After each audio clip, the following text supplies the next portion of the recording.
गर्गाचार्य जी वसुदेव जी से प्रेरित होकर नंद गांव में आते हैं भगवान का नामकरण संस्कार करने के लिए। गर्गा पुरोहितो राजन यदु नाम सुमहातपाः ब्रजम जगाम नंदस्य वसुदेव प्रचोदिताः।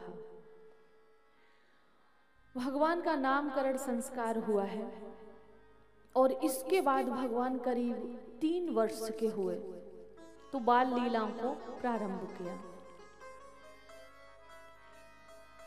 तो जब भगवान बाल लीलाएं करते थे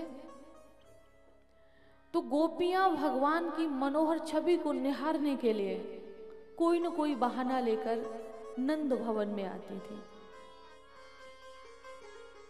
भगवान का स्वरूप ऐसा था कि जिसे एक बार देख लिया जाए वो इंसान उस छवि को भूल ना पाए, ऐसा स्वरूप था।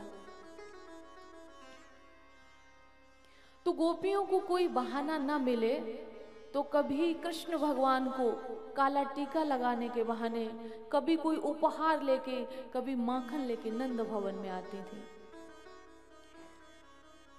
एक दिन की बात है कि भगवान करीब 3 वर्ष के हो चुके थे तो लाला से कहा, मतलब अपने सखाओं से कहा कि चलो हम लोग एक लीला करते, खेल करते, क्या माखन चुराने का। मैंने अनेक बार निवेदन किया है और आज फिर करूंगी। भगवान के भक्तों ने तो लिखा है कि भगवान ने माखन लीला की चोरी की, मतलब माखन लीला की, माखन की चोरी की। भागवत की हिंदी टीका की बात नहीं कर रही हूं मैं, मूल भागवत की बात कर रही हूं। ये तो लिखा है सुखदेव जी ने कि भगवान की शिकायत गोपियों ने की है कि ये माखन चुराते हैं घरों में आके, लेकिन भगवान ने माखन नहीं चुराया है, ये नहीं लिखा है। अन्य पंथ मजहब के लोग ऑब्जेक्शन करते हैं, आप डिबेट सुनेंगे तो कहते हैं अरे आपका भगवान तो माखन चुराता था। इसलिए इन पक्षों को सही बात को रखना चाहिए, इसलिए मैंने बोला भगवान माखन नहीं चुराते थे, मन रूपी माखन चुराते थे। जो संसार को खाने को, पीने को, रहने को, पहनने को दे रहा है उसे माखन की क्या आवश्यकता है। आप भागवत में ही पढ़ेंगे कि जब भगवान, कल की कथा में ये प्रसंग आता है, शिक्षा के लिए जो भगवान के मुख से ही वेद प्रकट हुए हैं, जो हमारे धर्म शास्त्र में 4 वेद हैं वो उनके मुख से ही प्रकट हुए हैं, उन्हीं की वाणी है। फिर भी भगवान जब इस संसार में आए नर लीला की तो वो शिक्षा ग्रहण करने के लिए उज्जैन में जाते हैं सांदीपनी गुरु के पास में। जब गुरुजी ने शिक्षा को प्राप्त करवाया, बहुत ही कम दिनों में शिक्षा प्राप्त की भगवान ने, तो गुरु दक्षिणा में कुछ देना चाहा।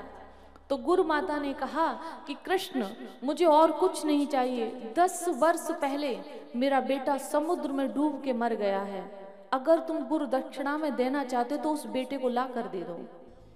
भागवत में लिखा है कि भगवान परलोक में जाते यमराज जी के पास में, और उनका बेटा अपने कर्मों की सजा भुगत रहा था, जो भी अच्छा बुरा। यमराज से कहा कि गुरुपुत्र को मुझे वापस ला कर दो, और जो 10 साल पहले मरा हुआ था उस बालक को भगवान यमलोक से लेकर आते हैं और गुरु माता को प्रदान करते हैं।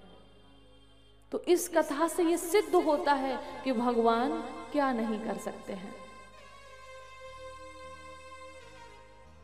इसीलिए कहते हैं कि आप सभी थोड़ा थोड़ा ही सही समय निकाल के धर्म शास्त्रों को पढ़िए, ताकि आपसे कोई अन्य पंथ का, किसी अन्य संप्रदाय का व्यक्ति अगर बहस करे तो आप अपने पक्ष को रख सकें, आप अपनी बात को बता सकें कि नहीं ऐसा नहीं है, क्योंकि सनातन ही धर्म है, बाकी तो कोई पंथ है, कोई संप्रदाय है, कोई मजहब है, धर्म एक ही है, वो सत्य सनातन। सनातन का अर्थ जो शाश्वत, जो सदैव था, है और आगे रहेगा, वो है हमारा सनातन धर्म।